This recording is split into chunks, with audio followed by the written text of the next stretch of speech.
അഭിവന്ദ്യ ഗുരുവായ കലാമണ്ഡലം ബാലസുബ്രഹ്മണ്യം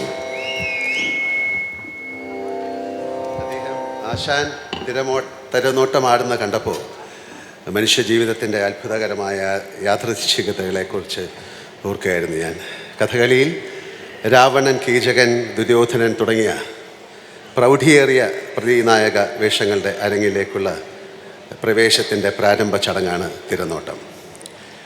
ഞാൻ ആദ്യമായി അഭിനയിച്ച സിനിമയുടെ പേരും തിരനോട്ടം എന്നാണ്.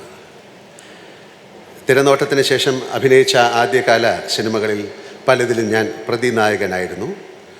കഥകളി ഭാഷയിൽ പറഞ്ഞാൽ കത്തിവേഷങ്ങൾ, രാജസ പ്രധാനവും താമസിക പ്രധാനവുമായവ. തിരനോട്ടമാടി സിനിമയിലേക്ക് വന്ന എനിക്ക് വർഷങ്ങൾക്ക് ശേഷം കോപ്പണിഞ്ഞ് മുഖത്ത് തേച്ച് കഥകളിയാടാൻ കാലം അവസരം തന്നു. ഒന്നല്ല 2 തവണ.